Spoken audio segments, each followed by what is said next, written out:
There are weeks that pass without leaving a trace, and others that leave a mark on the soul forever. Holy Week is not just another tradition or an empty ritual handed down through generations, it's the living heart of Christianity.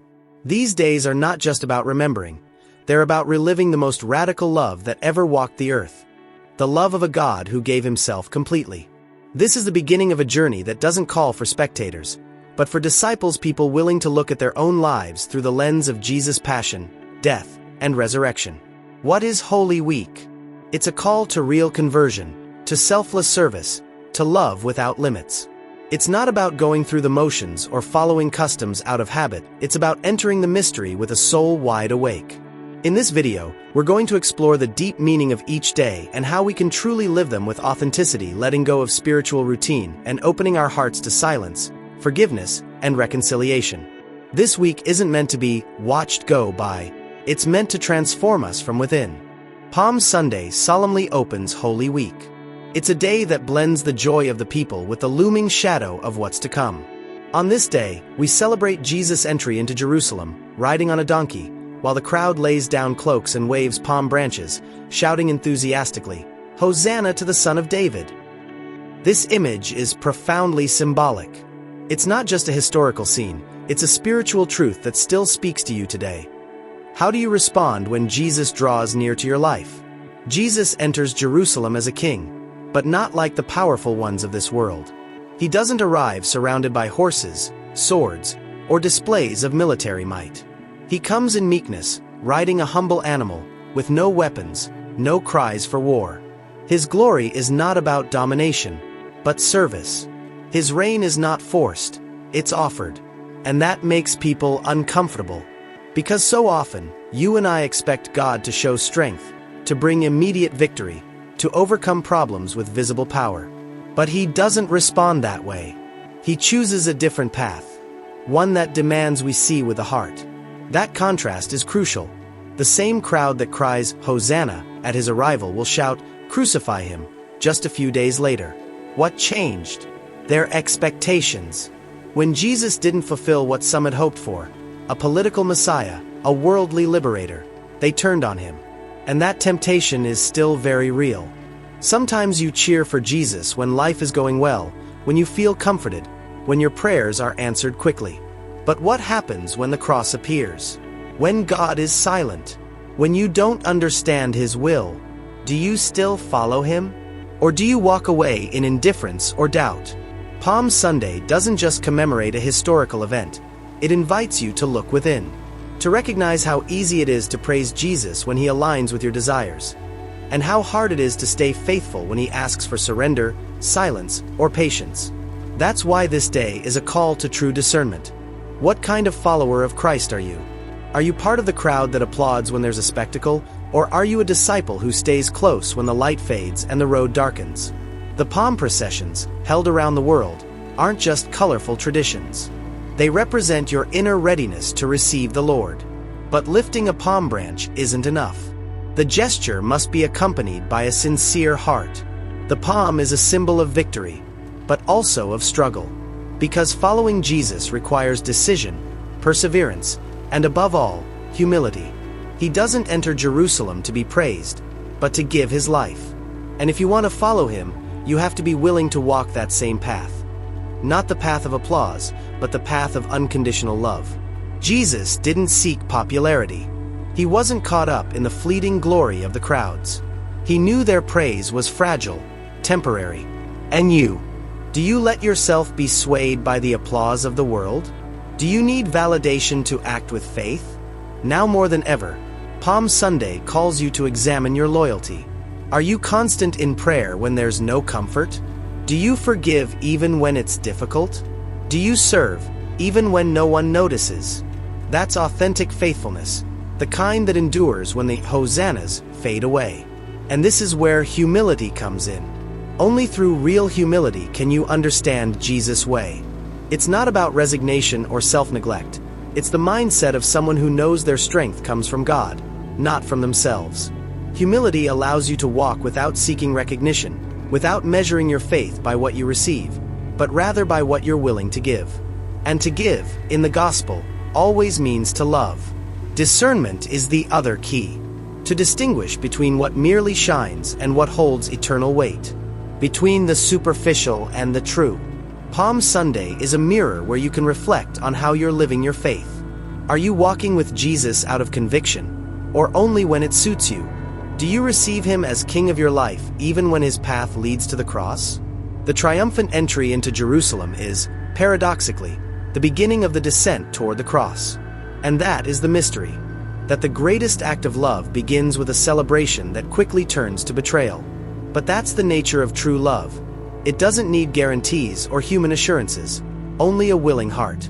Say yes with your heart. Not a yes of palm branches and fleeting emotion, but a yes that stays firm when night falls, when you feel alone, when you don't understand.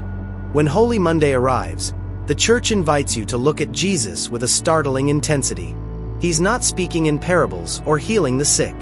He's not surrounded by crowds seeking comfort. Today, we see him act with a bold, direct, even unsettling gesture. He enters the temple in Jerusalem and drives out those who had turned it into a marketplace. He overturns the money changers' tables, knocks down the vendors' stalls, and declares with a firm voice, "My house shall be called a house of prayer, but you have made it a den of thieves." This moment is not a mere anecdote. It's a call that reaches deep into your life. Because today, that temple is not a building. That temple is you. Jesus' action isn't one of random anger. It's an act of love, a love that cannot tolerate the corruption of the soul. What he cleanses, he does so to restore it to what it's meant to be. So this day becomes an opportunity to pause and ask yourself a crucial question. What inside you needs to be cleansed? What things have you allowed into your life that are occupying the place meant for God? Often, it's not about obvious or dramatic sins, but about small routines that numb your heart. Habits that distract you from the deeper meaning of your existence. The noise, the selfishness, consumerism, superficiality, even empty religiosity. All of it can turn your inner temple into a space where God no longer feels welcome. Today's gospel is not comfortable. It doesn't aim to make you feel safe, but to wake you up. Because you might have an outwardly orderly life, but if your heart is full of conflicting interests, if your thoughts are stained by envy, if your actions are driven by appearances or the need for control, then it's time to let Jesus in, to purify. He doesn't destroy who you are. He heals what's wounded, drives out what doesn't belong, and puts back in order what you've misplaced. Every time you allow Jesus to act like this in your life, your soul truly becomes a temple. Not a cold or empty one, but a space where he dwells with joy. But that requires truth. Holy Monday asks you to be honest with yourself, to stop justifying what you already know needs to change, to stop delaying that confession you've been avoiding, to sincerely ask, what corner of my life needs to be purified? Sometimes you've lived with certain attitudes for so long, they feel normal. Constant criticism, indifference to others' pain, seeking comfort at the cost of doing what's right. But the Lord doesn't want a lukewarm or divided life. He wants to dwell in you fully. And for that, you have to let him into even those places you'd rather keep closed. He doesn't come to condemn you, he comes to restore. Not to hurt you, but to heal you. But he does it with truth. No shortcuts, no sugarcoating. Today, more than ever, you need to hear that voice saying, "My house shall be a house of prayer." That house is you. And it can't be a house of prayer if it's filled with noise, with double lives, with the fear of losing control. True prayer is born in a heart that's free, clean, uncluttered. A heart that doesn't cling to anything that separates it from God. That's why Holy Monday is a call to inner freedom. To let the Lord overturn your tables of appearances. To knock down your emotional marketplaces. It's a day to begin a purification that is not a punishment, but a grace. The liturgical traditions of this day, though more sober than those of other moments in Holy Week, reflect this powerful gesture of Jesus. In many communities, Mass is celebrated with a reading focused on this gospel of purification, and the faithful are invited to prepare themselves inwardly for the days ahead. It's not just about showing up. It's about allowing that word to touch you, enlighten you, and transform your life. Are you willing? Maybe you've grown used to living in the gray areas. Maybe you've made peace with spiritual mediocrity. You tell yourself, Everyone's like this, or it's part of life, or God understands. But today, Jesus looks you in the eye and says, I want you to be a living temple. He's not asking for perfection. He's asking for truth. That you stop hiding what you already know you need to surrender. That you stop renting out space in your heart to what's keeping you from love. This day is not just another day. It's an opportunity for inner cleansing. And cleansing hurts. Not because God punishes, but because removing what has become stuck to your soul over time is painful. But what remains afterward is freedom, peace, God's presence. Holy Tuesday is a day that confronts you with an uncomfortable, yet profoundly liberating truth: human fragility. In today's gospel, Jesus is at the table with his disciples. It's an intimate scene, heavy with silence, tension, and love. And there, in the midst of those who had followed him for years, Jesus breaks the calm with a powerful revelation. One of you will betray me. Immediately, unease spreads. Each of the disciples asks, Is it I, Lord? That question is for you today. It's easy to point at Judas. It feels safer to think of betrayal as a distant act, something only others would commit. But if you listen closely, if you dare to look inward, you'll realize that betrayal is not just a moment from the past, nor a moral category for judging others. Betrayal is a real possibility within you. Not always deliberate or malicious, but often born from weakness, fear, ambition, or even spiritual fatigue. Jesus doesn't reveal the traitor to condemn him. He does it so that each disciple would examine their own heart. That's why it's so important for you to pause too. To look at your life without excuses or masks. Where have you betrayed the Lord? Not just in obvious actions, but in silent decisions. When you choose selfishness over forgiveness. When you value your image more than truth. When you stay silent in the face of injustice. When you drift from prayer because you don't have time. Each of those choices, even if they seem small, are ways of denying him, of leaving him alone. But that's not where the story ends. Because alongside Judas, the clear betrayer, there's also Peter, the close friend, the impulsive one, the man who swore he would die for Jesus. And yet, he too will fall. He too will deny ever knowing him. Peter is no less guilty. But his story teaches us something crucial. We can all fail, but we can also all return. That's the difference between final betrayal and human stumbling. Judas didn't believe he could come back. He remained locked in his guilt, with no room for mercy. Peter, on the other hand, wept, fell to his knees, and let himself be lifted up. Holy Tuesday gives you that same choice. You can keep hiding behind justifications. Or you can acknowledge your fragility with humility. And that humility is not humiliation. It's the truth that frees you from the burden of pretending. When you know you're weak, you leave space for grace. When you admit your need for God, He can move in you. There is no true faithfulness without first taking that step. Recognizing that you can't do it alone. That you need inner vigilance. And a prayer life that flows not from routine, but from a real, desperate need to lean on Him. Today, Jesus still says, "One of you will betray me." And He doesn't say it to accuse you, but to invite you to be honest. Don't be afraid to look inside. Don't run from your contradictions. God's love doesn't walk away because of your weakness. On the contrary, it draws even closer. Because only someone who's been truly forgiven can truly love. That's why today isn't about pointing fingers at Judas or idealizing Peter. It's about looking at yourself and asking in silence, how many times have I betrayed the Lord out of convenience, fear, or pride? Holy Wednesday, the day of the traitor. It's rightly known as the day of the traitor, not because we celebrate betrayal, but because we pause to contemplate its roots, its wound, its weight. The Gospel tells, with chilling precision, the moment when Judas Iscariot approaches the chief priests to seal the darkest deal in history. "What will you give me if I hand him over to you?" And they offer him 30 pieces of silver. A cold, straightforward transaction.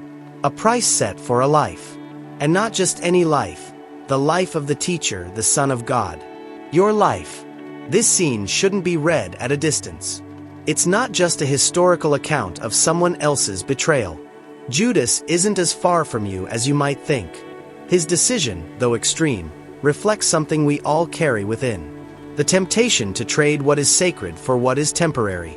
Today, the question is not whether you would betray Jesus with coins in your hand, but rather, what are you trading your faithfulness for? Where does God stand in your decisions?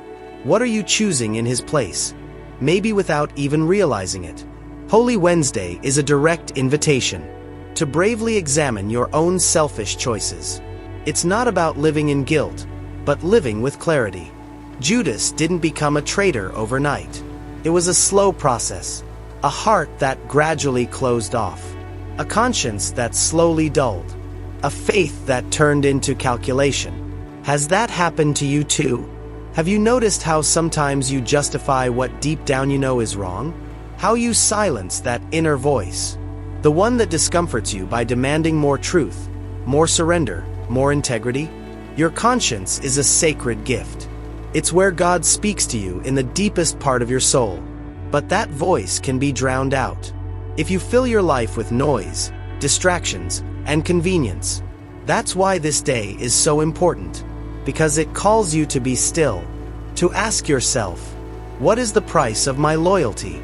Am I selling my time, my values, my faith, for comfort or for the approval of others? Am I exchanging my fidelity to Christ for emotional currency, for appearances, for personal gain? Betrayal is not always a scandalous act. Sometimes, it's simply the choice to stop loving. Judas didn't betray Jesus because he didn't know him. He had heard him speak, seen him heal, shared everything with him. But something inside him broke. And it wasn't his weakness that doomed him, it was his hardness of heart. When you stop believing you can return, when you believe your mistake is beyond redemption, then sin takes the place of repentance. That's why I want you to hear these words clearly today. Sin never has the last word when there is repentance. That truth can save you. Maybe you too have made deals with indifference, with pride, with a life that no longer prays. Maybe you stayed silent when you should have spoken, or acted against what you know is right. But you are not condemned. You are not lost. The heart of Jesus still beats for you. He doesn't leave the table, even knowing one of his own will betray him. He stays. He loves to the very end. And that love is stronger than your falls. This day, then, is a deep examination of conscience. Not to judge you, but to set you free. Not to trap you in guilt, but to help you make new decisions. Look within yourself. Don't run. Don't look outward for excuses. Ask yourself honestly, what am I giving away? What could I recover if I return to the Lord with all my heart?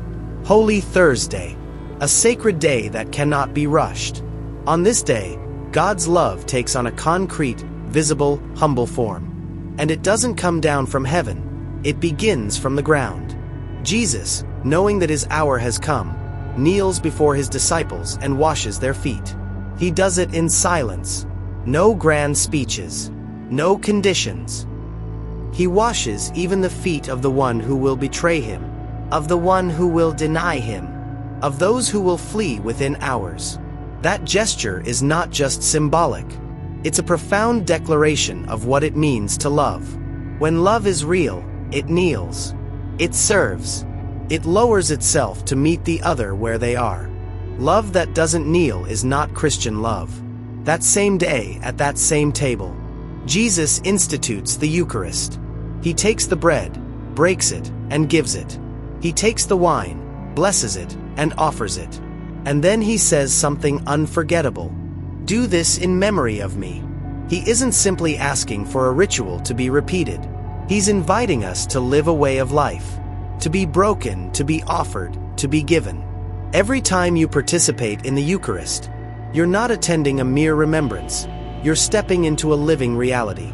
He is present, not as a distant sacred object to be admired, but as food that offers itself so you can live through him. But to live through him means also to live like him, with a heart willing to love to the very end, even when love hurts, even when love isn't returned. Holy Thursday is also the day of the priesthood, because this offering of love did not stay locked in the past. Jesus calls real men to continue, in his name, to break the bread, to proclaim the gospel, to serve his people. But priesthood is not about power or privilege. It is radical service. It is quiet surrender. And even if you're not an ordained priest, you share in that calling, because every Christian by baptism is a priest at the heart of life. You are called to offer yourself, to console, to heal, to forgive, to become bread for others. That is your deepest vocation. When Jesus kneels and washes feet, he is teaching you the true path. He's not giving you a moral suggestion or a beautiful metaphor. He is showing you the only way of life that bears fruit, concrete service. Because love is not a feeling or a theory. Love is bending down, touching the misery of the other, and caring without expecting anything in return. And yes, that's uncomfortable. It's easier to talk about love than to practice it. It's easier to pray with words than with actions. But the gospel is not comfortable. The gospel is demanding, because it knows that only in surrender does your life find true meaning. This evening, all around the world, the Mass of the Lord's Supper is celebrated. It is a solemn, profound liturgy, full of gestures that remind us of the essentials: the giving, the broken bread, the washing of feet. To participate in this Mass is not to be a spectator. It is to enter the mystery. It is to allow the Word and the bread to transform you from within. It is to ask yourself, honestly, whom am I being called to serve? Whose feet am I being asked to wash? Because these feet are not symbolic. They are the feet of your family, your enemies, the poor, the ones who have hurt you. Love is not about choosing whom to serve. Love is choosing to serve, without conditions. After the Mass, the altar is stripped bare. The Blessed Sacrament is taken to the place of reservation, and a time of silent adoration begins. Jesus invites you, as he did his disciples in Gethsemane, watch and pray. Not because he needs you to stay with him, but because you need to stay with him. Because if you're not anchored in his presence, the world will sweep you away, with its noise, its demands, its distractions. Good Friday, a day that demands silence, not out of habit or protocol, but because what happens today goes beyond words. Today there is no Mass. It's the only day of the year without the Eucharist. And that's not an omission, it's a sign. Because what we commemorate today can't be repeated or reenacted. It is utterly unique. Today, Jesus dies on the cross. Today, the Son of God, the innocent one, the just one, the one who went about doing good, is condemned like a criminal. This is not just another tragedy. It is the very center of your faith. It is the day when God's love took on its most pure, most radical, most inexplicable form.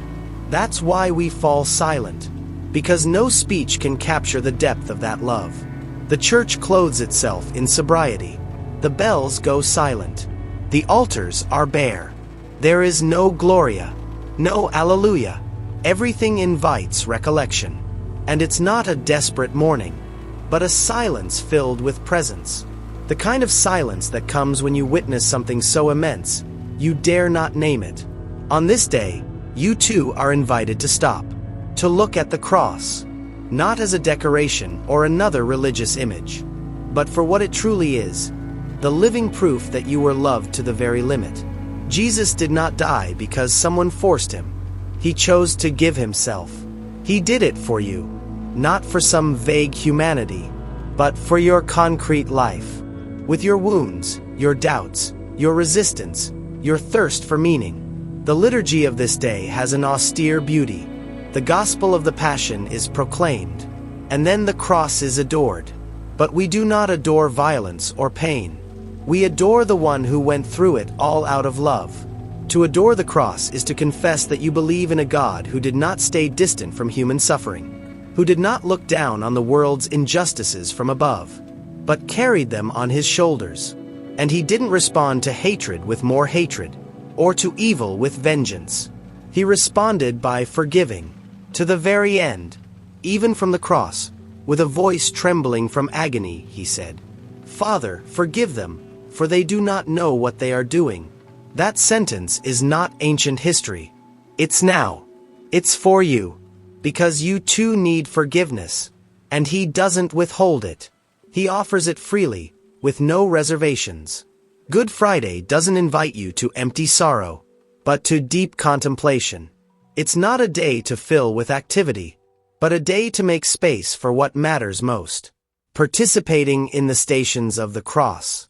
Fasting, abstaining. These gestures only make sense if they come from a heart that is willing to be moved. It's not about following rules. It's about entering the mystery. And that mystery tells you something unforgettable. You are not alone in your pain. God is not a stranger to your suffering. He has known it, lived it, and redeemed it. Each station of the Via Crucis echoes so many crosses still carried today in silence. Abandonment, illness, betrayal, injustice, violence. And in each step, Jesus becomes a brother to those who suffer. Not with distant compassion, but from within. He doesn't come to magically take your cross away. He comes to walk beside you, to hold you when you fall, to look at you with tenderness when you feel like giving up. Because his cross is not just a symbol of faith. It's a promise of closeness. Written on that cross is the certainty that evil does not have the last word. But this day also calls for your response. You can't just remain a spectator. To contemplate the cross is to ask yourself, what place does Christ have in my life? Am I willing to carry my own cross, or do I constantly run from it? Do I forgive like he forgave? Do I love to the end, or do I give up when love becomes too costly? These aren't theoretical questions. They are choices that shape your path.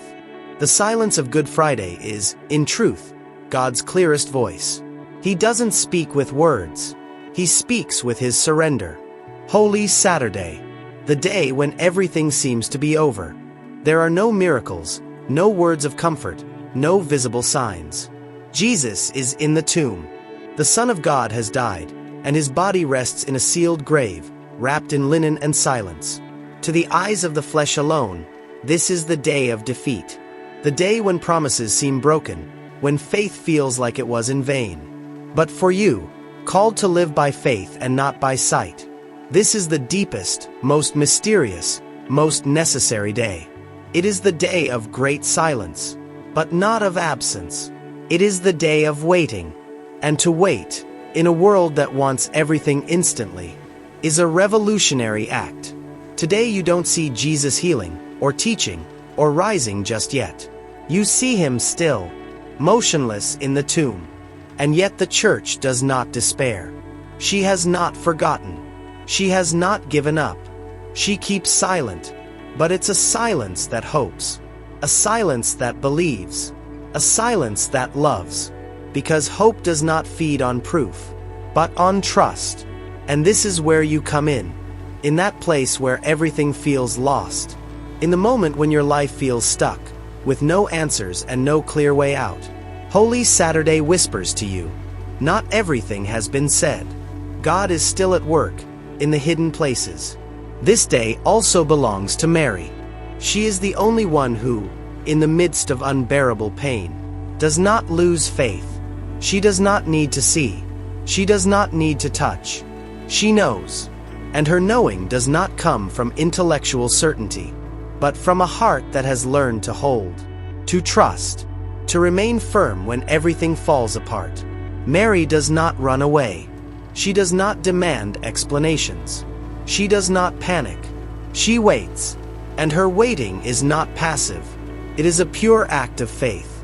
That is why, on this quiet day, Mary becomes your teacher. Learn from her not to move out of impatience. Learn to remain by the tomb, not to surrender, but to affirm with your whole being that God is faithful, even when you can't see how. You too have lived through your own holy Saturdays, days when everything inside felt dead, when your prayers seemed unanswered, when your efforts bore no fruit. when your hope began to fade. Maybe you're living one of those days right now. And in that state, the greatest temptation is not some obvious sin. It's discouragement. It's the quiet abandonment of faith in secret. When you stop expecting anything, you begin to live as if God weren't there, as if the story had ended before the final chapter. That's why this day is so necessary, because it teaches you that silence does not mean absence, and that what has been buried can still rise. The liturgy on this day is nearly absent. There is no Mass during the day. The altar remains bare. There is no music. The entire church stays in contemplation, waiting. But this is not passive waiting. It is a vigil, a waiting with a heart set ablaze, with ears wide open. It's like the potter who knows the clay needs time to be shaped, like the earth, which may seem barren, but in silence prepares itself to bloom. Holy Saturday is the fertile ground of hope, and at night, everything changes. The Easter Vigil begins, and the church lights the fire. In the darkness, the first flame is kindled, and that light shatters the silence with a proclamation the world cannot silence. Christ is alive, but to reach that light, you must pass through the night. There is no resurrection without the tomb, no glory without the cross, no song unless there was first silence. So do not fear your own Holy Saturdays. Do not run from them. Do not rush their ending. It's the explosion of life in a world so often ruled by death. It's the silent cry that echoes in the soul of anyone bold enough to believe, even when all seems lost. Do not be afraid. He has risen. I imagine you've faced moments when life left you standing before a tomb. Not necessarily a physical one, but that inner place where something you loved died. A dream unfulfilled. A relationship that broke apart. A hope that slowly faded. The tomb is the place of silence. Of, there's nothing more to be done. Of, it's too late. And in the middle of that scene, when you no longer have the strength even to cry, something happens that changes everything. The tomb is empty, but that emptiness is not absence. It's promise. It's the echo of a presence stronger than death. It's the sign that God's love didn't stop at the cross, but broke through pain, conquered darkness, and opened a door that no one else could open. Because Christ doesn't rise just for himself. He rises for you, so that you can rise too, so that you realize your life is not condemned to the ashes of failure, but called to bloom, even after the longest winter. Easter Sunday proclaims a truth the world still desperately needs to hear. Death does not have the final word. Not physical death, not emotional death, not spiritual death. There is a power beyond human logic, a joy that doesn't depend on circumstances, a light that can pierce even the darkest tunnels. And that joy does not disappoint, because it isn't based on empty promises or fleeting positivity. It's grounded in a living person, the risen Christ. But this joy isn't meant to be kept. It's not given to us so we can trap it in rituals or hide it behind poetic words. It's given so we can carry it, so you can become a witness. You don't need to be perfect. You only need to have touched the wound and found hope inside it, to have cried once and discovered a God who gathers your tears, to have the courage to walk in faith, even when you don't understand everything yet. The Pope reminds us, with the gentle strength of someone who has looked suffering in the eye, be witnesses of hope. Bring light into the darkness. And you reading this, you're called to be that spark. Not with the arrogance of someone who thinks they know it all, but with the humility of one who has been touched by mercy.